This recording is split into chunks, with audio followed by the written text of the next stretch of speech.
अरे राम। नमस्ते मेरे प्यारे। ये क्या कमेंट का चक्कर है यार केशव? हैं?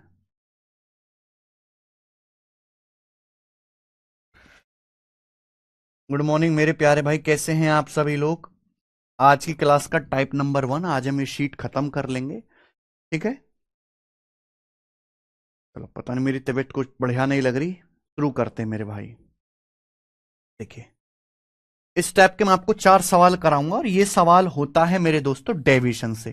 जैसे मेरे भाई, होता ही है ना कि एक आदमी कुछ पैसा लगाता है अलग ब्याज की दर से, कुछ पैसा अलग ब्याज की दर से, फिर वो कुल धनराशि पर ये देखता है कि ब्याज कितना मिलेगा। ऐसे सवालों में हमेशा डेविएशन लगता है। ए पर्सन लैंड्स 40% ऑफ इस sum of money at 50% per annum. एक आदमी ने 40% पैसा उधार लिया 50% ब्याज की दर से। उसके बाद 50% of rest at 10% per annum and the rest at 18% per annum rate of interest. What would be the annual rate of interest is calculated on whole sum. आपसे एनुअल रेट ऑफ इंटरेस्ट पूछा है। देखिए मेरे भाई,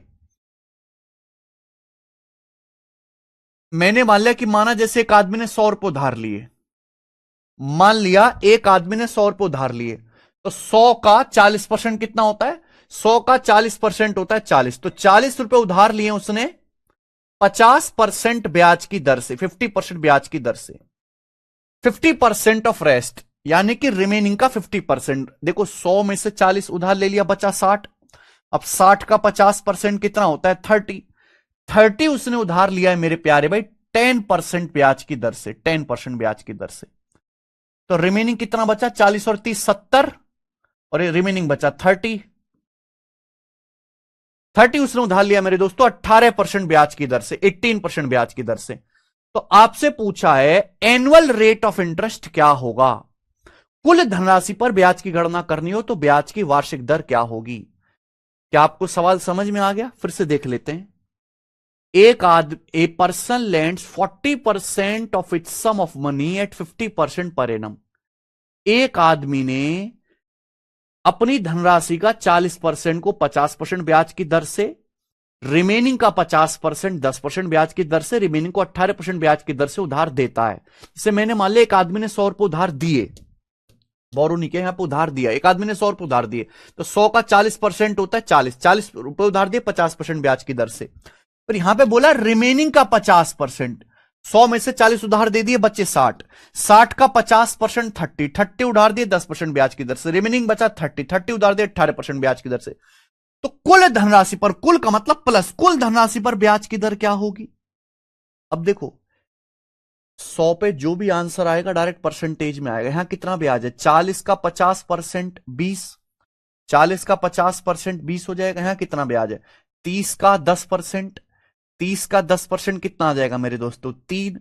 यहां कितना ब्याज है बच्चों? 30 का 18%। तो 30 का 18% क्या आ जाएगा? 5.4। तो यानी कि 5 3 8 और 20 28.4। तो मैं ये कह सकता हूं कि 100 रुपए पर अगर आपने 100 रुपए उधार दिए तो आपको 28.4 ब्याज मिल जाएगा। और 100 रुपए पर जो भी आंसर आता है डायरेक्ट परसेंटेज में आता है, तो 28.4%। तो 100 रुपए पर आपको 28.4% ब्याज मिलेगा।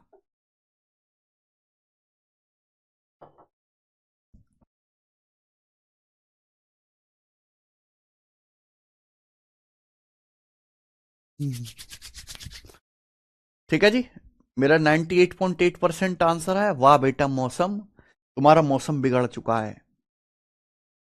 डेविएशन भाई, मैंने कल की क्लास में भी सैकड़ों बार बता दिया कि ब्याज की जो दर है वो हमेशा प्रिंसिपल को बेस मान के निकाली जाती है।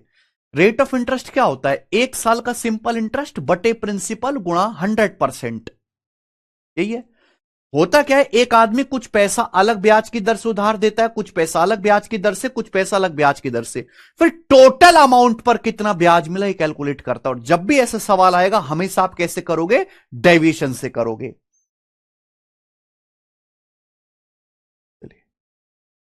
एक और सवाल देखिए मेरे भाई, डेविएशन या वेटेड एवरेज। डाटा आसान है। अगर आपको ये समझ नहीं आया तो लेक्चर बंद करके दोबारा डेविएशन पढ़िए।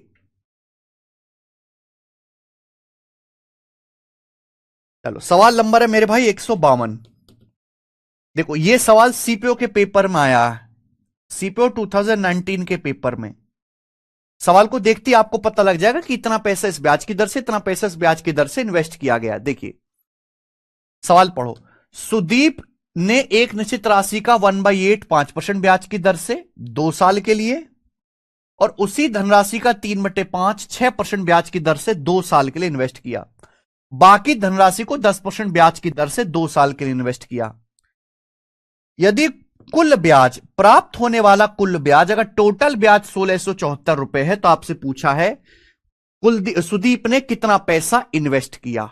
यह आपसे सवाल है। देखिए सवाल में दे रखा है कि सुदीप के पास कुछ पैसा था, सुदीप के पास कुछ अमाउंट था, 1/8 उसने इन्वेस्ट किया 5% ब्याज की दर से। यहां पर रिमेनिंग नहीं लगाया, 3/5 इन्वेस्ट किया 6% ब्याज की दर से और रिमेनिंग इन्वेस्ट किया 10% ब्याज की दर से। कितने साल के लिए? 2 साल के लिए। 2 साल के लिए, 2 साल में आपको 1674 रुपए ब्याज मिला। अगर आपको 2 साल में ब्याज 1674 रुपए मिला है ना मेरे भाई, क्योंकि आपने पैसा 2-2 साल के लिए इन्वेस्ट किया है। 5% ब्याज की दर से 2 साल के लिए, 6% ब्याज की दर से 2 साल के लिए, 10% ब्याज की दर से 2 साल के लिए। 2 साल में आपको कुल कितना ब्याज मिला मेरे भाई? 1674। अगर 2 साल में 1674 रुपए ब्याज मिला है बच्चों, तो 1 साल का ब्याज कितना होगा? 2 से डिवाइड कर देंगे, 837 रुपए 1 साल का ब्याज आ गया। अब आप कहोगे सर यहां अलग अलग पैसा इन्वेस्ट किया गया अलग अलग ब्याज की दर से। अगर मैं यह पता लगा लूं कि आपको ओवरऑल 1 साल में कुल इन्वेस्टमेंट पर कितना % ब्याज मिला तो सॉल्व हो जाएगा। अगर मैं ओवरऑल रेट ऑफ इंटरेस्ट निकाल लूं, कुल धनराशि पर ब्याज निकाल लूं तो सॉल्व हो जाएगा। आप बोलोगे हां जी सर, हम आपको सिखा चुके हैं बच्चों, यहां बटे 8 आ रहा है, यहां बटे 5 आ रहा है, हमें बटे 8 भी करना है, बटे 5 भी करना है। तो 8 और 5 का एलसीएम कितना होता है? 40। तो मैंने मान लिया कि आपने 40 रुपए इन्वेस्ट किए, मैंने ये मान लिया। तो 40 का 1/8 कितना होता है? 40 का 1/8 होता है 5। आपने 5 रुपए इन्वेस्ट किए 5% ब्याज की दर से। पर 40 का 3/5 कितना होता है बच्चों? 40 का 3/5 होता है 5 अट्टे 40, 8 तिया 24। 24 आपने इन्वेस्ट किया 6% ब्याज की दर से, 6% ब्याज की दर से। तो बच्चों बचा कितना? 40 में से 24 और 5 29 घटा दीजिए 11। 40 में से 5 और 24 29 घटा दीजिए 11। 11 आपने इन्वेस्ट किया 10% ब्याज की दर से। 11 आपने इन्वेस्ट किया 10% ब्याज की दर से। तो आप मुझे बताओ, ये प्रिंसिपल का रेशियो, आपने पैसा इन्वेस्ट किया 5:24:11 के रेशियो में, 5% ब्याज की दर से, 6% ब्याज की दर से, 10% ब्याज की दर से, यही है। तो आप हमें इस बात की जानकारी दीजिए कि आपको 1 साल में कितने % ब्याज मिलेगा। ओवरऑल इन्वेस्टमेंट पर 1 साल में कितने % ब्याज मिलेगा। अगर आपने डेविएशन नहीं पढ़ा है ढंग से तो जाके पहले डेविएशन पढ़ो, बिना डेविएशन पढ़े ये टाइप नहीं घुसेगा आपकी खोपड़ी में, कुछ भी कर लीजिए आप। जब मैं परसेंटेज पढ़ाता हूं तब तो आप पढ़ते नहीं हो सीरियस होके और आप परेशान होगे बेटा। बटे 8 और बटे 5 का शकल देख के मैंने मान लिया कि आपने टोटल 40 इन्वेस्ट किया। 40 का 1/8 5% ब्याज की दर से, 40 का 3/5 24, 6% ब्याज की दर से, बचा 11, 24 5 29 और 11 40 हो गया, 10% ब्याज की दर से। कुल कितना ब्याज मिलेगा? देखिए सवाल में कोई कैलकुलेशन ज्यादा नहीं है, डाटा बहुत आसान है, वेटेड एवरेज से कर लेते हैं। हाँ कितना ब्याज है? 5 का 5%, 5 25 25। यहां कितना ब्याज है? 24 छिक्का 144 और यहां 11 का 10% 110। तो 144 प्लस 25 169, 169 में 110 जोड़ेंगे 279%, 279% आउट ऑफ टोटल प्रिंसिपल कितना है? 5 24 29 11 40, ये आ गया। ये 1 साल में ब्याज की दर आ गई। आपको 1 साल में पूरी इन्वेस्टमेंट पर इतना % ब्याज मिलता है, जबकि सवाल में दिया क्या है? 1 साल में कितना ब्याज मिला आपको? 837 रुपए। 1 साल में कितना ब्याज मिला मेरे भाई? 837 रुपए। आप बोलोगे हां जी सर बिल्कुल सही, 1 साल में 837 रुपए ब्याज है। आपसे पूछा इन्वेस्ट की गई राशि, यानी कि आपसे 100% की वैल्यू पूछी है। बताओ 279 से सीधा सीधा कट रहा है 3 बार, 27 3 81 9 27 3 बार कट रहा है, तो 1% की वैल्यू कितनी आ जाएगी? 40 3 120, 40 की दर गुणा हो जाएगी, 1% की वैल्यू आ जाएगी 120। आपसे 100% की वैल्यू पूछे, निवेश की गई धनराशि 100% की वैल्यू 100 से गुणा कर देंगे 12,000 रुपए। तो निवेश की गई जो धनराशि है वो 12,000 रुपए है और ये आंसर है सी, 12,000 रुपीज आंसर। सर आपकी वजह से मैंने जीके पुलिस कांस्टेबल एग्जाम में 14 क्वेश्चन आउट ऑफ 16 ठीक किए, लेकिन जीएस ने डुबा दिया। तो मुनीब सलाम जी, जीएस पढ़ी क्यों नहीं? समझ में आ गया भाई? क्या आपको समझ में आ गया? 837 क्यों निकाला? बहुत बढ़िया। सवाल में क्या दिया है श्वेता? 2 साल का ब्याज दिया है, 2-2 साल के लिए इन्वेस्ट किया हमने, 1 साल का। ये क्या? Yearly rate of interest. ये जो ब्याज की दर है ये 1 साल का ओवरऑल रेट ऑफ इंटरेस्ट है कि 1 साल में आपको इतना % ब्याज मिला। अगर 1 साल में इतना % ब्याज मिला तो आपको 2 साल का ब्याज थोड़ा ना चाहिए, 1 साल का सिंपल इंटरेस्ट निकालना पड़ेगा। या आपका 2 साल का दिया है 1674, तो 1 साल का 837 है, तो बराबर कर दिया। अरे यार तुम बिल्कुल पागल हो क्या? बुद्धि सड़ चुकी है तुम लोगों की। 5% वार्षिक ब्याज की दर, 6% वार्षिक ब्याज की दर, 10% वार्षिक ब्याज की दर। एक आदमी ने इस रेशियो में पैसा इन्वेस्ट किया, 5%, 6%, 10% एनुअल रेट ऑफ इंटरेस्ट, सालाना ब्याज की दर है। तो 1 साल में कितना % ब्याज मिला ये, और 1 साल में कितने रुपए ब्याज मिला? 837 बराबर कर दिया। 1 साल का रेट ऑफ इंटरेस्ट और 1 साल का सिंपल इंटरेस्ट बराबर कर दिया हमने। चलिए एक और सवाल करेंगे बच्चों, ऐसा ही सवाल नंबर 153, ये बताइएगा। करो सवाल नंबर 153, बहुत बढ़िया सवाल है। सवाल का मैं आपको सोर्स बताऊं, एसबीआई क्लर्क के पेपर में आया था बेटा 2020 में, कोरोना से जस्ट पहले। बहुत अच्छा सवाल है। इंटेलिजेंस ब्यूरो में, एसएससी में इक्का दुक्का, बहुत फेमस टाइप नहीं है लेकिन हाई फाई टाइप है, बच्चे कर नहीं पाते। ये कोई बहुत ज्यादा पेपर में आने वाला टाइप नहीं है, लेकिन मुश्किल टाइप है, बच्चे कर ही नहीं पाते ज्यादातर इस सवाल को। देखिए, if a man receives on 1/4 of his capital 7.2% simple interest, एक आदमी को 1/4 कैपिटल पे 7.2% सिंपल इंटरेस्ट मिलता है। 5.3% of the remaining 2/5 capital, remaining के 2/5 पे, रिमेनिंग के 2/5 पे 5.3% कैपिटल इंटरेस्ट मिलता है। And on the remaining capital पे 5.8% इंटरेस्ट मिलता है। The total amount received by man after 3 year is 82,600 रुपए। आदमी को 3 साल बाद जो टोटल अमाउंट है, the total amount received by man after 3 years is 82,600। 3 साल बाद अमाउंट 82,600 रुपए है। तो आपसे पूछा है टोटल प्रिंसिपल इन्वेस्टेड अमाउंट, आपसे पूछा है। तो मेरे भाई सबसे पहले आप ये पता लगाओ इस सवाल में परेशानी क्या है। अलग अलग कैपिटल पर अलग अलग ब्याज की दर आपको मिल रही है, अलग अलग इन्वेस्टमेंट पर अलग अलग ब्याज की दर है। तो सबसे पहले बचाओ टोटल इन्वेस्टमेंट पर ओवरऑल रेट ऑफ इंटरेस्ट क्या है, कुल धनराशि पर 1 साल में आपको कितना % ब्याज मिल रहा है, पहले ये बताइए। ठीक है मेरे भाई, यहां पे देखो ध्यान से सुनना, रिमेनिंग शब्द, जब भी रिमेनिंग शब्द आता है ना कान खड़े कर लिया करो। यहां बटे 4 आ रहा है, बटे 5 आ रहा है ना, बटे 4 है, बटे 5 है। हमें ऐसा प्रिंसिपल मानना है जिसका बटे 4 भी कर सके आसानी से, बटे 5 भी कर सके। तो 4 और 5 का मल्टीपल मैंने 20 मान लिया। माना आपने 20 रुपए इन्वेस्ट किया, तो 20 का 1/4 कितना होता है बच्चों? 20 का 1/4 होता है 5। तो आपने 5 रुपए इन्वेस्ट किया है, 5 इन्वेस्ट किया 7.2% ब्याज की दर से।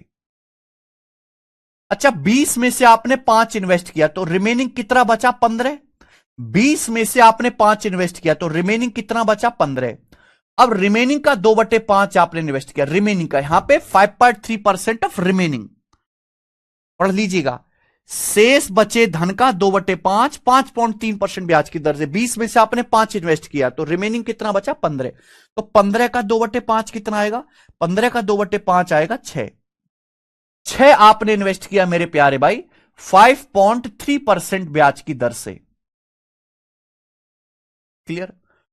और बाकी पैसा इन्वेस्ट किया 5.8% ब्याज की दर से। देखो टोटल तो 20 है, टोटल 20 माना है, 5 और 6 11 हो गया, तो बचा 9, तभी तो होगा 20, 5 6 11 9 20, तो रिमेनिंग 9 बचा, वो इन्वेस्ट किया आपने 5.8% ब्याज की दर से। तो मेरे भाई हमें ये बताओ कि एक साल में आपको ओवरऑल कितने परसेंट ब्याज मिला, ओवरऑल ब्याज की दर कितनी है ये बताइए। आपने 5 6 9 के रेशियो में पैसा इन्वेस्ट किया है, 7.2%, 5.3%, 5.8% की दर से आपको कितना ब्याज मिला है मेरे भाई, बताओ बच्चों, एक साल में। तो यहां डेविएशन कर लेते हैं अपनी मर्जी से, जो भी मान लो आप, जो भी आपको पसंद आए। देखो मैंने मान लिया कि माना ब्याज की जो दर है वो 5 पॉइंट, आप कुछ भी मान लीजिए, माना ब्याज की दर 5.8% है, ये मैंने मान लिया। माना जो ब्याज की दर है 5.8% है, भाई ये मिनिमम वैल्यू है, ये मैक्सिमम वैल्यू इन दोनों के बीच का आएगा, मैंने बीच का नंबर 5.8 मान लिया कि माना ब्याज की दर 5.8 है, 5.8 से कंपेयर करो। माना ब्याज की दर 5.8% है, लेकिन यहां कितना ब्याज मिला, 7.2%। 5.8 से 7.2 कितना ज्यादा है, 1.4% ज्यादा है। तो यहां पे आपको 5 का 1.4% एक्स्ट्रा ब्याज मिला, यानी कि 7% एक्स्ट्रा ब्याज मिला। मैंने माना है 5.8%, लेकिन यहां ब्याज मिला 5.3%, तो 0.5% कम है। 5.8 से 5.3 0.5% कम है। तो यहां 6 का 5%, आप 6 का 0.5% आपको कम ब्याज मिला। आप बोलोगे हां जी सर, मैंने 5.8 माना, ये भी 5.8% है, कितना डिफरेंस है, 0। तो 9 का 0%, 0 आ गया, तो नेट डेविएशन निकालो। 5 की 1.4 में गुणा 7%, 6 की -0.5 में गुणा पॉइंट, ये 6 की 0.5 में गुणा आएगा 3%, तो ये आ गया मेरे दोस्तों 4%, नेट डेविएशन आ गया 4%। अब केक कटेगा तो सभी में बटेगा। टोटल इन्वेस्टमेंट कितना है, 5 6 11 9 20 है, 20 में डिवाइड कर देंगे। आप बोलोगे हाँ सर, तो 20 से 4 जाएगा मेरे भाई 0.2 बार, 0.2 बार। 5.2 में 5.8 में सॉरी, अगर आप 0.2 ऐड करेंगे मेरे भाई तो आ जाएगा 6%, यानी कि जो ब्याज की दर है वो 6% पर एनम है। बहुत बढ़िया, अच्छा डाटा सेट है। ब्याज की दर 6% पर एनम है मेरे भाई, क्लियर है। ये मैंने डेविएशन से निकाला। जिन बच्चों को डेविएशन नहीं आता वो इस बात को नहीं समझ पाएंगे, वो गधे की तरह देखते रहे, कुछ भी हलक से बोले ना, क्योंकि उनके पाप है बहुत ज्यादा। ये ब्याज की दर आ गई, एक साल में आपको टोटल इन्वेस्टमेंट पर 6% ब्याज मिल रहा है, लेकिन सवाल में दिया है 3 साल बाद अमाउंट। अच्छा अमाउंट क्या होता है, प्रिंसिपल प्लस सिंपल इंटरेस्ट। देखो प्रिंसिपल तो 100% होता है मेरे भाई, 100%। अगर एक साल में 6% ब्याज है, अगर ब्याज एक साल में 6% है, तो 3 साल में कितना होगा, 18%। तो आप मुझे बताओ 3 साल बाद अमाउंट क्या हो जाएगा, 118% नहीं हो जाएगा 3 साल बाद अमाउंट। 100% प्रिंसिपल पर 18% ब्याज मिल गया, 3 साल बाद अमाउंट हो गया 118%। जबकि 3 साल बाद अमाउंट कितना है मिला आदमी को, 82,600 रुपए। बताओ कितने गुना, तो कितने गुना है बेटा, 18 7 126, 100 7 700, 700 गुना मेरे भाई, ये 700 टाइम से आप बोलोगे हाँ सर। तो आपसे प्रिंसिपल पूछा है, इन्वेस्टेड अमाउंट 100% की वैल्यू, 100% की वैल्यू भी 700 गुना होगी, 70,000 रुपए। 100% की वैल्यू 700 गुना होगी, 70,000 रुपीज। इस सवाल का बिल्कुल ठीक आंसर है डी ऑप्शन।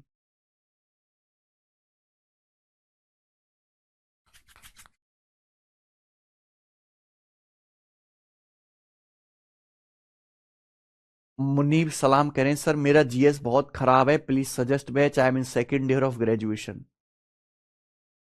भाई मेरा भी जीएस बहुत खराब है। हमारे विवेक सर जो हैं, अभिषेक सुमन सर बढ़िया तो पढ़ाते हैं,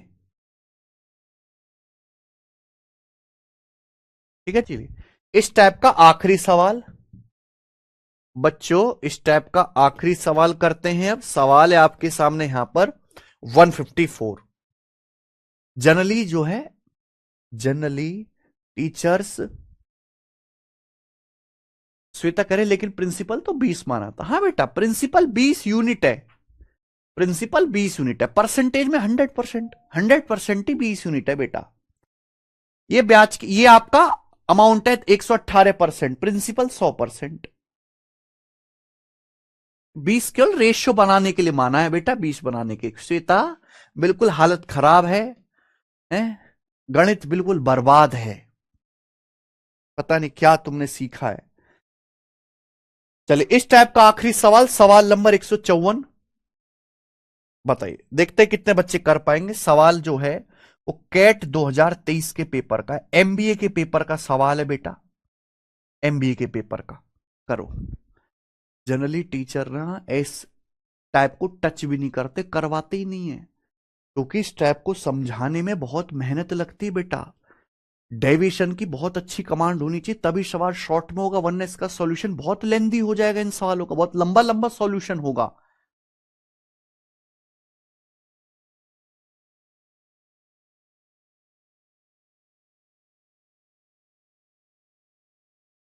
ठीक है, लेकिन मैं सारे टाइप कवर करवाता हूं तो उसमें समय ज्यादा लगता है, पर कुछ पूरा कवर हो जाता है भैया। पुराना फ्रेम चश्मा वाला, पुराना फ्रेम चश्मा वाला अच्छा लगता है। अच्छा,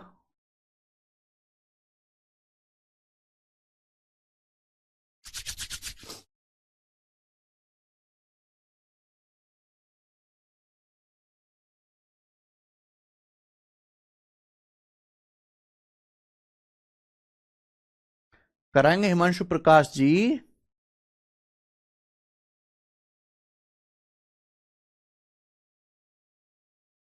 देखो दोस्त, Neetu has an capital of 2000 rupees, out of this she invest 8000 at 5.5% in bank ए,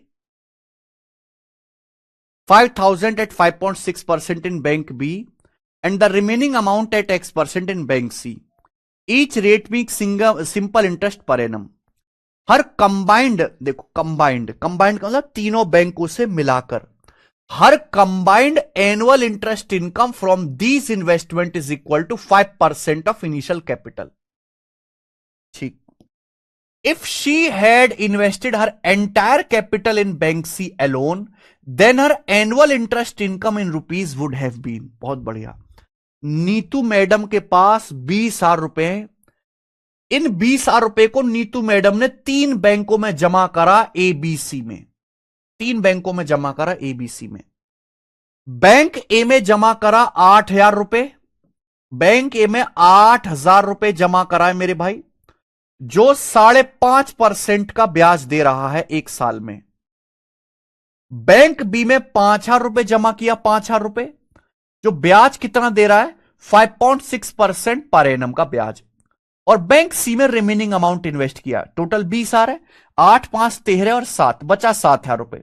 7,000 रुपए इन्वेस्ट किया बैंक सी में X% ब्याज की दर से। ये नहीं पता कि बैंक सी में क्या ब्याज की दर है, और प्रत्येक ब्याज की दर साधारण है, यानी कि सिंपल इंटरेस्ट है। और मेरे भाई इन निवेशों से उसकी संयुक्त वार्षिक ब्याज आय प्रारंभिक पूंजी के 5% के बराबर है। सवाल में ये बोला है, क्या बोला है सवाल में, her combined annual interest income from these investment is equal to 5% of initial capital, यानी कि जो कंबाइंड इनकम तीनों बैंकों से मिलाकर एक साल में जो एनुअल इंटरेस्ट मिला है वो 5% के बराबर है, जो ओवरऑल रेट ऑफ इंटरेस्ट है एक साल में 5% के बराबर है। तो क्या आप मुझे एक्स का मान नहीं बता सकते? बता सकते हो रिवर्स डेविएशन लगा के।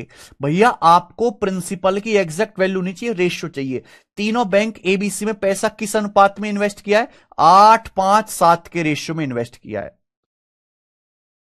ये 5.5% ब्याज की दर, ये 5.6% X%, ओवरऑल ब्याज की दर 5% है। एक्स का मान नहीं निकाल सकते? बिल्कुल निकाल सकते हैं। अगर ओवरऑल ब्याज की दर 5% है तो बैंक ए में भी 5% ब्याज मिलना चाहिए, बैंक बी में भी 5% ब्याज मिलना चाहिए, बैंक सी में भी 5% ब्याज मिलना चाहिए। एवरेज से कंपेयर करो, लेकिन यहां तो 5.5 ज्यादा है, 5 से 5.5 0.5% ज्यादा है, तो पहले बैंक में 8 का 0.5% एक्स्ट्रा मिला। ओवरऑल ब्याज की दर 5% है, लेकिन दूसरे बैंक में तो 5.6% मिला, तो 0.6% एक्स्ट्रा मिला, या 5 का 0.6% एक्स्ट्रा मिला। तो 8 की 0.5 में गुणा करेंगे 4, 5 की 0.6 में गुणा करेंगे ये 3, तो 4 और 3 7, 7% एक्स्ट्रा है, तो बैलेंस करने के लिए 7% कम कर देंगे। आउट ऑफ टोटल बैंक सी में कितना पैसा इन्वेस्ट किया, 7/7, 7 से 7 कट जाएगा तो 5 माइनस 1, 4%, 4% आ गया।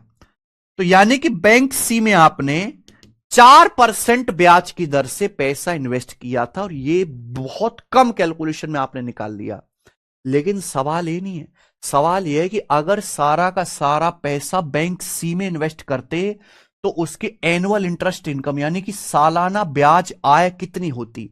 भाई टोटल पैसा 20,000 रुपए, अगर सारा का सारा 20,000 रुपए बैंक सी में लगा देते तो कितना ब्याज मिलता है एक साल में। ब्याज की दर 4% है, एक साल में कितना ब्याज मिलता, 20,000 का 4% मिलता बैंक सी से, यानी कि 800 रुपए। तो इस सवाल का आंसर 800 आ गया।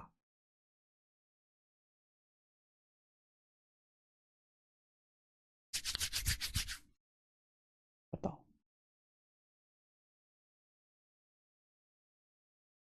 यानी कि मैं इस लेवल का पढ़ा रहा हूं कि आप एमबीए के सवालों तक कर सकते हैं, एसएससी तो बहुत छोटी चीज रह गई। और ये ऐसा सवाल है जो एसएससी में भी आने लायक है, ऐसा सवाल है बच्चों ये।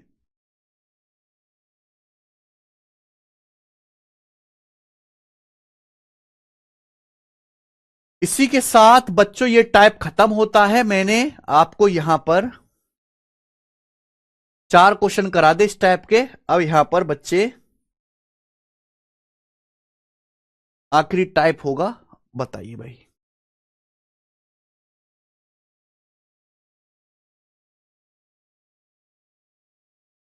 सवाल नंबर 155, बताओ। A person divided a sum of 17,200 into 3 parts and invested at 5, 6 and 9% per annum simple interest. अगला टाइप है बच्चे, देखो नेक्स्ट टाइप। इस टाइप के मैं आपको 5 सवाल कराऊंगा। इस टाइप में मेरे भाई सेम सिंपल इंटरेस्ट होगा। क्या लिखा होगा, सेम सिंपल इंटरेस्ट। ये टाइप है। होता क्या है कि एक आदमी 3 अलग अलग स्कीम में पैसा इन्वेस्ट कर सकता है, क्योंकि तीनों स्कीम में अलग अलग ब्याज की दर होगी। तो भाई एक आदमी के पास 17,200 रुपए हैं। इस 17,200 को इसने 3 हिस्से करे और तीनों अलग अलग स्कीम में लगाया। 5%, 6%, 9% ब्याज की दर से इन्वेस्ट किया। 5, 6, 9% ब्याज की दर से इन्वेस्ट किया। सवाल में बोला है 2 साल के एंड में तीनों से सेम ब्याज मिला। 2 साल के एंड में तीनों स्कीम में सेम ब्याज मिला है। तो बताओ 9% ब्याज की दर पर कितना पैसा इन्वेस्ट किया गया था। 9% ब्याज की दर पे कितनी धनराशि इन्वेस्ट की गई थी। एक आदमी के पास टोटल 17,200 रुपए, 3 हिस्से करे, 5, 6, 9% ब्याज की दर से इन्वेस्ट कर दिया। तो आपसे पूछा है और तीनों से ही 2 साल में सेम ब्याज मिला, 9% की दर पे कितना पैसा लगाया गया था। यानी कि आपसे थर्ड वाला पूछा है, 9% ब्याज की दर से जो थर्ड हिस्सा है, थर्ड हिस्सा आपसे पूछा है। अब आप ये देखो मेरे भाई, सिंपल इंटरेस्ट क्या होता है।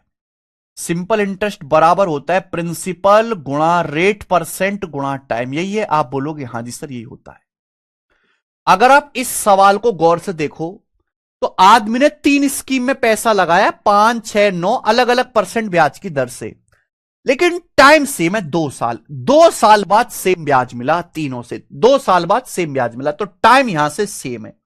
अगर टाइम सेम है, टाइम सेम है तो सिंपल इंटरेस्ट डायरेक्टली किस पे डिपेंड करेगा। अगर टाइम सेम है तो सिंपल इंटरेस्ट डायरेक्टली किस पे डिपेंड करेगा, प्रिंसिपल और रेट ऑफ इंटरेस्ट के प्रोडक्ट पे। अच्छा, तीनों से ही आपको सेम ब्याज मिलता है, तीनों स्कीम से ही आपको सेम ब्याज मिलता है मेरे भाई। अब आप खुद सोचो मेरे दोस्तों, अगर दो संख्याओं का प्रोडक्ट सेम है, दो संख्याओं का प्रोडक्ट सेम है, तो हमने आपको पढ़ाया परसेंटेज में। इसलिए कहता हूं परसेंटेज केवल एक चैप्टर नहीं है, परसेंटेज एक इमोशन है। परसेंटेज की 30 क्लास क्यों लेते हैं, क्योंकि परसेंटेज नहीं पढ़ रहे, हम पूरे चैप्टर्स का बेसिक पढ़ रहे हैं। दो संख्याओं का प्रोडक्ट सेम है तो एक संख्या जिस रेशियो में होगी दूसरी रिवर्स रेशियो में होगी।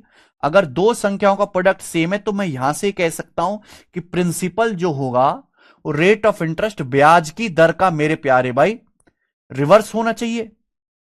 यानी कि जो पैसा 5, 6, 9% ब्याज की दर पे इन्वेस्ट किया गया उसका जो अनुपात होगा वो रेट ऑफ इंटरेस्ट का उल्टा होगा। अगर ब्याज की दर 5, 6, 9% है तो जो पैसा इन्वेस्ट किया गया है वो इस रेशियो में इन्वेस्ट किया गया है, 1/5 रेशियो 1/6 रेशियो 1/9, इस रेशियो में पैसा इन्वेस्ट किया गया है। समझ में आया? आप बोलोगे हां जी सर समझ में आया। तो बच्चों एलसीएम क्या आएगा? 6 9 का 18, पंजे 90 आ जाएगा, 90 से गुणा कर देंगे। तो 5 से 90 जाएगा 18 बार, 6 से 90 जाएगा 15 बार, 9 से 90 जाएगा 10 बार। पैसा इस रेशियो में इन्वेस्ट किया गया है। क्लियर है? टोटल कितना है? 17,200। टोटल कितना बेटा? 18, 15, 33 और 10 43। टोटल पैसा इन्वेस्ट किया गया 43। टोटल 18, 15, 33, 10 43। 43 की वैल्यू 17,200 रुपए के बराबर है बच्चों। कितने गुना? तो आप कहोगे सर 400 गुना, 400 टाइम्स 400 गुना है। तो 9% पर कितना पैसा लगाएगा? 9% मतलब थर्ड आपसे पूछा 10, 10 की वैल्यू भी 400 गुना होगी, 10 की वैल्यू भी 400 गुना होगी, 4,000 रुपए।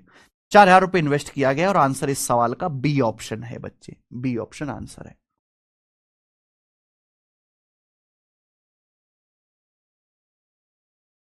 हाँ भाई मिश्रा जी। सौरभ कुशवाहा कह रहे हैं सर जी बेसिक से, बेसिक तो बेटा परसेंटेज में हो गया ना, वो बेसिक तो वहां मैंने गाड़ दिया वो।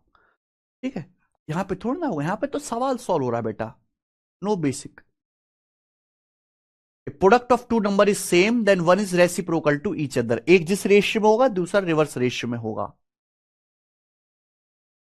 यस, दिस इज द, ये जो आपके सामने लिखा है यही बेसिक है ये।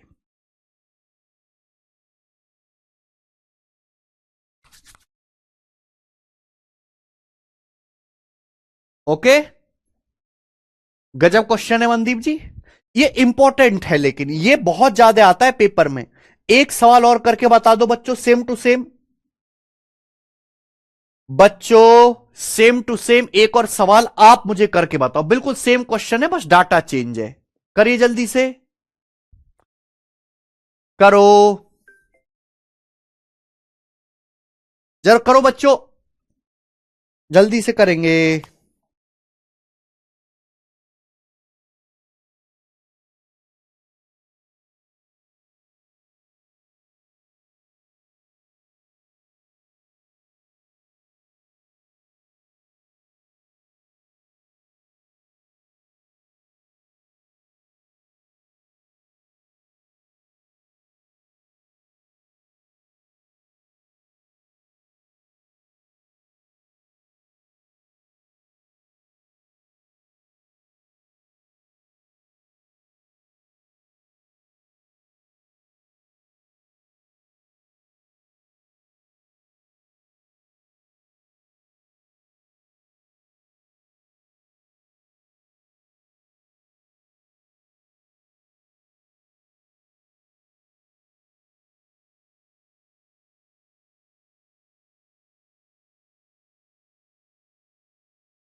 आया बच्चे? बहुत बढ़िया, सब बच्चों का आंसर आ गया। C option is absolutely right, 20,000 रुपए। वेरी गुड बच्चे, ये होती है कॉन्सेप्ट की पावर। एक सवाल हमने सिखा, दूसरा आपने करके दिखा दिया। चलो बिल्कुल ऐसा ही है, थोड़ा सा चेंज और है बेटा। 157 नंबर देखिए, सीएचएसएल के पेपर में था, कोई आदमी अपने बेटे, बेटी और अपनी पत्नी के नाम 1,05,750 रुपए की राशि साधारण ब्याज पर इस प्रकार इन्वेस्ट करता है कि उसे क्रम से 3 साल, 4 साल और 5 साल के बाद समान ब्याज मिले। अगर ब्याज की दर 5% है तो पत्नी के लिए इन्वेस्ट की गई राशि ज्ञात करें। देखिए, एक आदमी को, एक आदमी जो है यमलोक चला गया, लेकिन उसके हैं एक बेटा, एक बेटी और एक उसकी वाइफ भी है।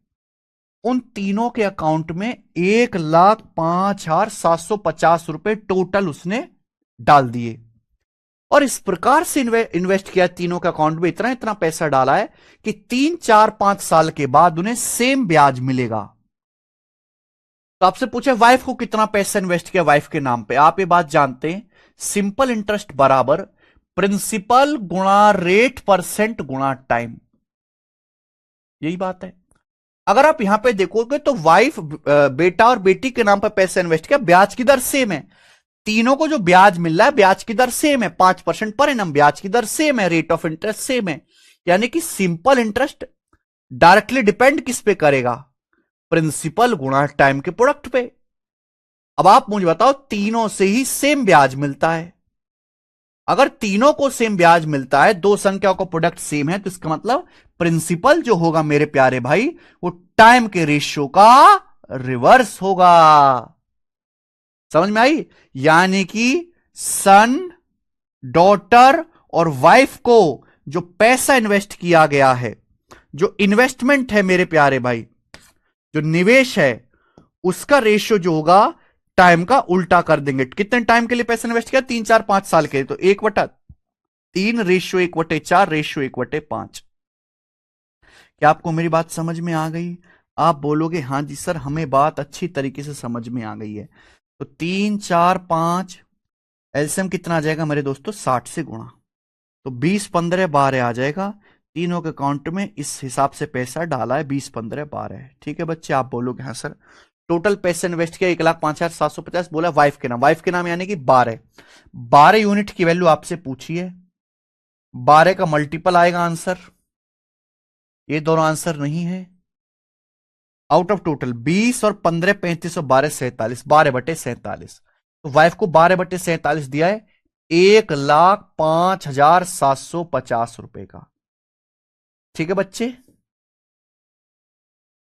क्लियर है? देखो इतना प्यारा तो नहीं आएगा कि 30 आंसर आ जाए। 12 का मल्टीपल ये वाला ऑप्शन दिख रहा है मुझे, करेक्ट है। देखो ये 5, 5, 10, 7, 17, 18 यानी कि 9 का मल्टीपल है, ये नंबर 9 का मल्टीपल है, और ये 12 3 का मल्टीपल है। नीचे तो 9 और 3 है नहीं, जो भी आंसर आएगा 27 का मल्टीपल आएगा। 27 का मल्टीपल पहला वाला ऑप्शन है, 27 का मल्टीपल।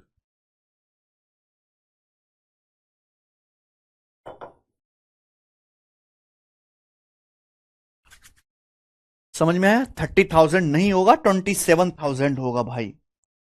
इमामुद्दीन कैलकुलेशन ठीक करो, आगे चलेंगे। 2 क्वेश्चन और है इस टाइप के, उड़ाइएगा। चलिए, एनटीपीसी सीबीटी 1 का सवाल है, रेलवे के पेपर का क्वेश्चन। रेलवे को भी हल्के मत लो बच्चों, एक सवाल मैं करवाऊंगा, एक आप करके दिखाना। A man invest money in 3 different scheme for 6, 10 and 12 year at 10%, 12%, 15% simple interest respectively. एक आदमी ने 3 स्कीम में पैसा लगाया है, 6, 10 और 12 साल के लिए, और तीनों स्कीम में ब्याज की दर अलग अलग है। पहली स्कीम में 10%, दूसरी में 12%, तीसरी में 15% ब्याज की दर है। If at the completion of each scheme, हर स्कीम के बाद he get the same interest, same interest. तो बेटा मैंने पहले बोल दिया, इस टाइप का नाम ही सेम इंटरेस्ट है। हर स्कीम के बाद, यानी कि हर स्कीम का टाइम ड्यूरेशन निपटने के बाद सेम इंटरेस्ट मिलता है। तो पूछा है रेशियो ऑफ इन्वेस्टमेंट, इन्वेस्टमेंट का रेशियो क्या है? तो भैया सिंपल इंटरेस्ट बराबर होता है प्रिंसिपल गुणा रेट परसेंट गुणा टाइम। गुणा टाइम। आप बोलोगे हाँ जी सर। आपको इस सवाल में निकालना क्या है? इन्वेस्टमेंट प्रिंसिपल का रेशियो। 3 स्कीम में आपने पैसा लगाया, तीनों ही स्कीम से सेम सिंपल इंटरेस्ट आपको मिला है, सेम। तो मेरे भाई, आप इसको ए की वैल्यू समझो, आर परसेंट गुणा टी को ए की क्वांटिटी समझो। ठीक है मेरे भाई, आप इसको एक ही माल समझो कि ये एक ही माल है मेरे भाई। अब आप खुद सोचो मेरे दोस्तों, अगर दो संख्याओं का गुणा सेम है, तो एक संख्या जिस रेशियो में होगी दूसरी रिवर्स रेशियो में होगी, यानी कि प्रिंसिपल जो होगा मेरे भाई, वो रेट गुणा टाइम का इनवर्सली प्रोपोर्शनल होगा। बात खत्म। ये आ जाएगा। देखो किस लेवल का सवाल रेलवे एनटीपीसी में पूछ रहा है। तो प्रिंसिपल का अनुपात आपसे पूछा, डायरेक्ट आ जाएगा। पहली स्कीम में 6 साल के लिए पैसा इन्वेस्ट किया गया 10% ब्याज की दर से। 6 साल के लिए पैसा इन्वेस्ट किया 10% ब्याज की दर से, 6×2 = 60। दूसरी स्कीम में पैसा इन्वेस्ट किया 10% ब्याज की दर से, और 10 साल के लिए 12% ब्याज की दर से, तो 12×2 = 120। रेट और टाइम की गुणा कर दो। तीसरी स्कीम में इन्वेस्ट किया गया 12 साल के लिए 15% ब्याज की दर से, तो 12×15 180, ये आ जाएगा। सॉल्व करना है बेटा, एलसीएम क्या आ जाएगा? इनका एलसीएम आ जाएगा 360। पूरे को 360 से मल्टीप्लाई कर दो। 6×6 = 36, 12×3 = 36, 18×2 = 36, 6×3 = 2। तो 6×3 = 2 के रेशियो में पैसा इन्वेस्ट किया गया। सी ऑप्शन आंसर है 6×3 = 2। कर लोगे?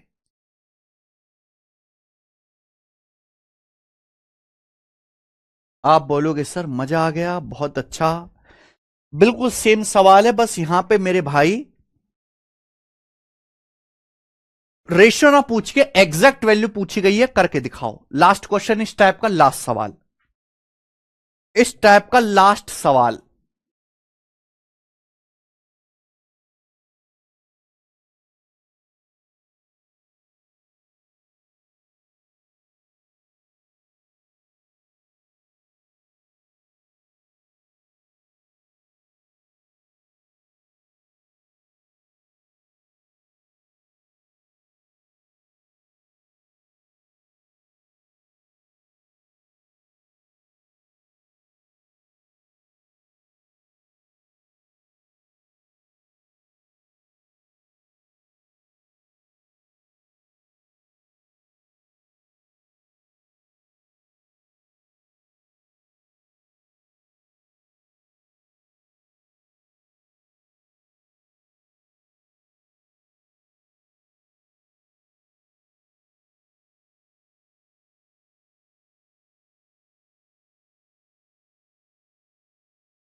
करो।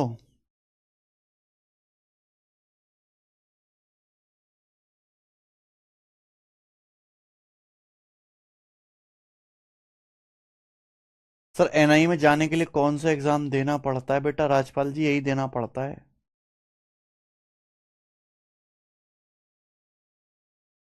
टीजीएल।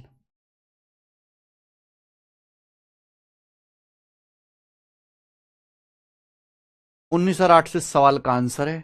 चलिए, आखिरी टाइम बच्चे।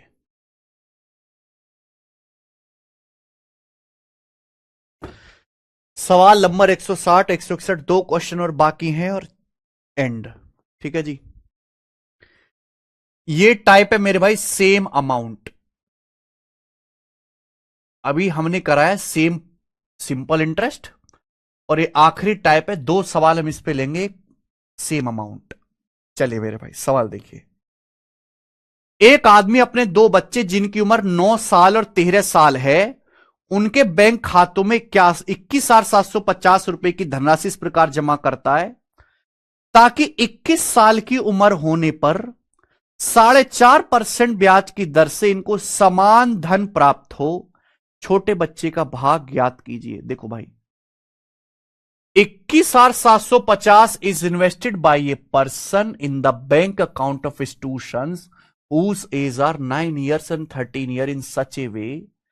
देखो, एक आदमी के दो बच्चे, एक की उम्र 9 साल है, एक की 13 साल है।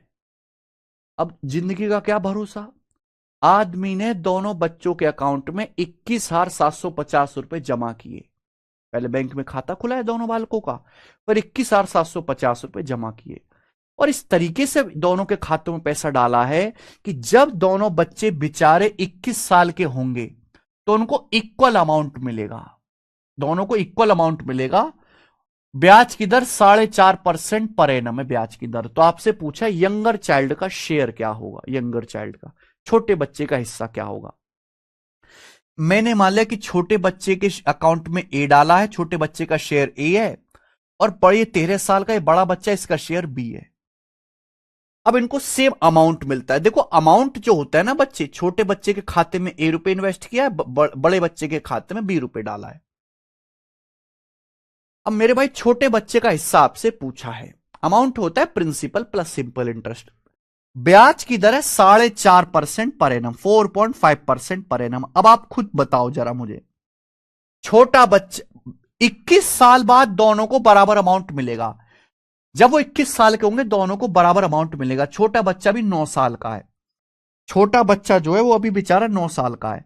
जब वो 21 साल का होगा तो अभी 12 साल बाकी हैं, यानी कि छोटे बच्चे के खाते में जो भी पैसा डाला है, छोटे बच्चे को उस पर 12 साल का ब्याज मिल जाएगा।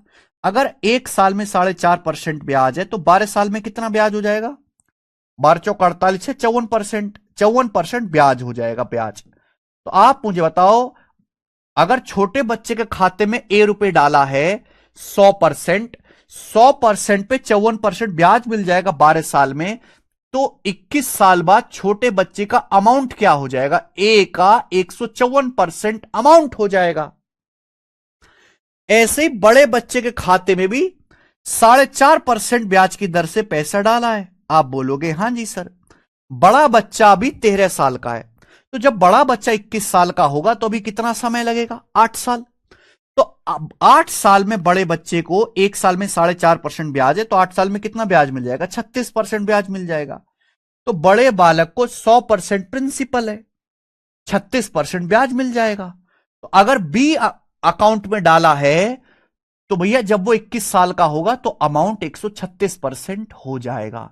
जो भी बड़े बच्चे के खाते में पैसा डाला गया बी रुपए, वो 100% से 36% बढ़कर 136% हो जाएगा, और दोनों बच्चों का अमाउंट बराबर होना चाहिए, इक्वल होना चाहिए। तो यहां से ए से बी का रेशियो आ जाएगा मेरे भाई। क्लियर है? 2 से काट लेते हैं पहले, 2 छिक्का 12, 1 2 अट्ठे 16 और 2 सत्ते 14, 2 से 14, ये ए से बी का रेशियो आ गया 68:77। बोला छोटे बच्चे का शेयर, छोटे बच्चे का शेयर यानी कि ए, ये आपसे पूछा है 68 यूनिट की वैल्यू। टोटल तो आप कर ही लोगे, 68 मतलब 17 का मल्टीपल, 17 से ही नहीं कटता, ये 17 से कटता है। 17 छिक्का 102, 13, ये 17 से नहीं कटता, 17 छिक्का 102, 102 के बाद मेरे प्यारे भाई यहां पर 12 17 सत्ते 119 और 8, ये 17 से कटता है पर 4 से नहीं कटता, ये भी नहीं आंसर होगा। तो आंसर ए ऑप्शन आएगा, 10,200 रुपए, 10,200 रुपए सवाल का आंसर आ जाए।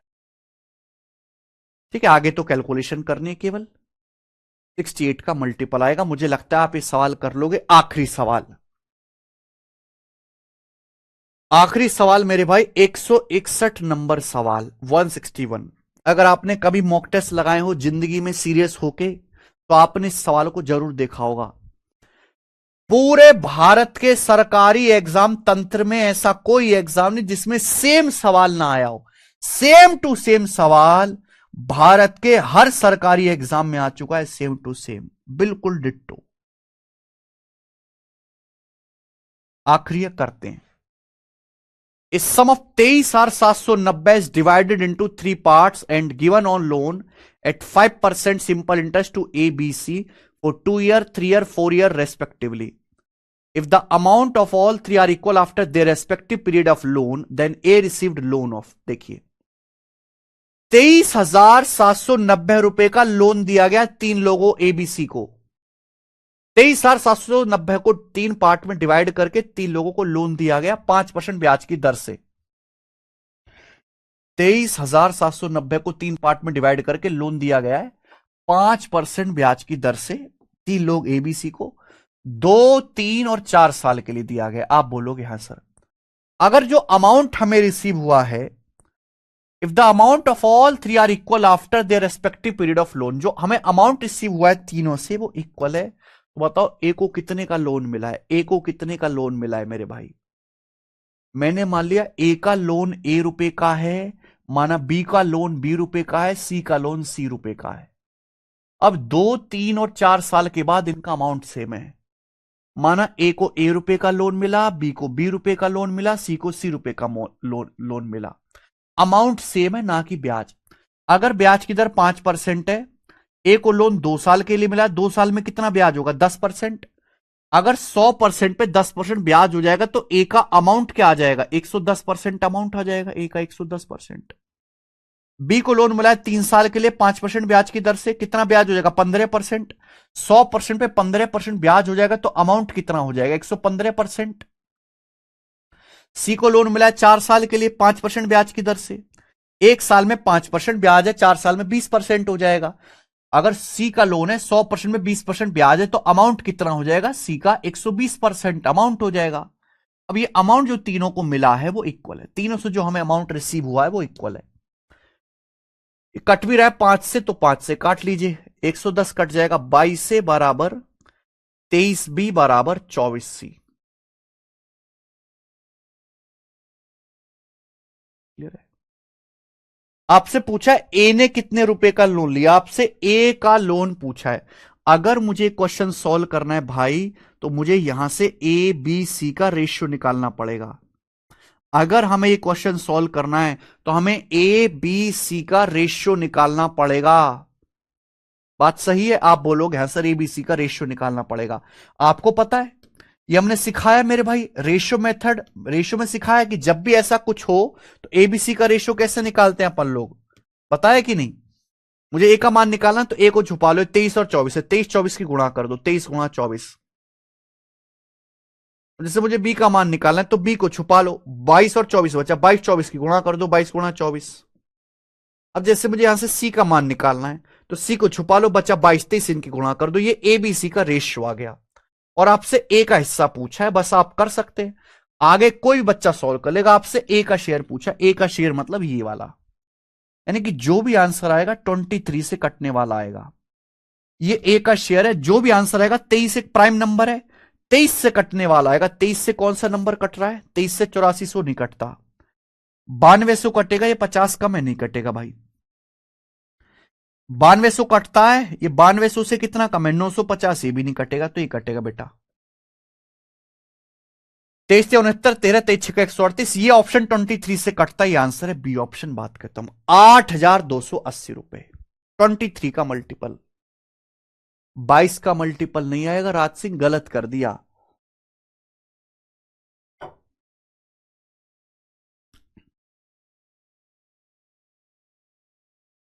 देखो ना गलती कर दी कि नहीं गलती। ये 22 से बराबर 23 भी बराबर 24 सी का मतलब ये नहीं है कि एबीसी का रेशियो 22 23 24 है। एबीसी का रेशियो तो ये होगा, ये होगा एबीसी का रेशियो, निकालना पड़ेगा मेहनत करके। ठीक है ना, मैंने आपको रेशियो पढ़ा है ना कि जब भी ऐसा हो ए का मान निकालने को छुपा के इनकी गुणा कर दो, बी का मान निकालना इनकी गुणा कर दो, सी का मान निकालना से, ये एबीसी का रेशियो आएगा। तो ए का जो शेयर होगा वो 23 का मल्टीपल होगा, बी ऑप्शन। और कैलकुलेशन भी की जा सकती है, टोटल आपको दिया हुआ है, ए का निकाल लो। कैलकुलेशन भी थोड़ी ज्यादा है कैलकुलेशन।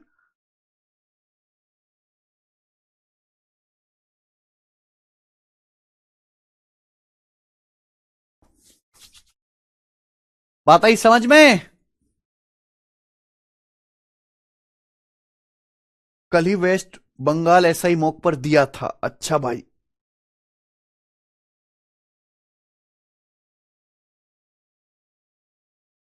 ठीक है। इसी के साथ सिंपल इंटरेस्ट की सीट खत्म होती है। मैं सेकंड शीट अपलोड करा दूंगा। 25-30 सवाल की शीट है, कोशिश करना आप कर लो, और हम एक ही सवाल में उसको भी निपटा लेंगे मेरे भाई। आज इतना ही। बाय यार। और प्रैक्टिस के लिए अगर आपको क्वेश्चंस चाहिए, मैं बार बार कितनी बार बता चुका हूं भाई। आप यहां पे जाएंगे, टेस्ट रैंकिंग ऐप और वेबसाइट है, यहां पे दुनिया भर के टेस्ट मैंने डाले हुए हैं यार, फ्री। मैथ के आप देखो ना, ये सिंपल इंटरेस्ट कंपाउंड इंटरेस्ट के टेस्ट डले तो हैं, करो आप इनको। आपको रीजनिंग के चैप्टर वाइज टेस्ट लगाने, चलो रीजनिंग का देखो, फिगर सीरीज, ये रहे सवाल। Mirror and water image, counting of figure के, ये देखो, ये टेस्ट फ्री टेस्ट डले हुए हैं भाई। लगाइए आप, यहां से लैंग्वेज सिलेक्ट कर लो, ये हो गया। ये देखिए, ये काउंटिंग ऑफ फिगर के सवाल है, बताओ इसमें कितने ट्राइंगल है। ये सब आप टेस्ट फ्री में दे सकते हैं ऐप पर जाकर बच्चे। बस आपको ऐप पर अकाउंट बनाना है और टेस्ट देना शुरू कर दीजिए।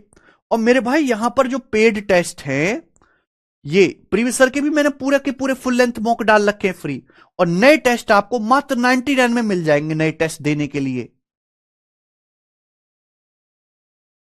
ठीक है, चलो आज इतना ही, बाकी कल। बाय।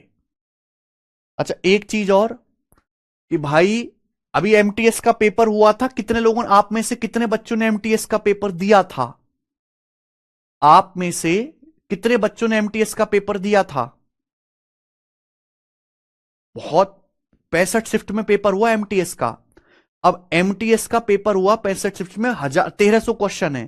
तो मैंने एमटीएस के जो बेस्ट, जो सबसे अच्छे सवाल पूछे टीसीएस ने, उनका सॉल्यूशन भी अपने चैनल पर अपलोड कर दिया। रात भर जाग के मैंने कल रिकॉर्डिंग करी है, मैं सोया नहीं हूं इसलिए थका हुआ हूं अभी।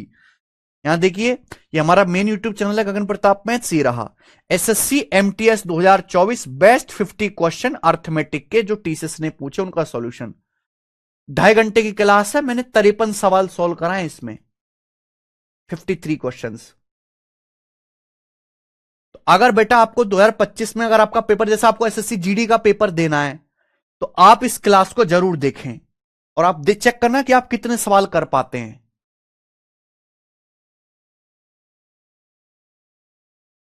ठीक है, चलो आज इतना ही, बाकी कल। बाय।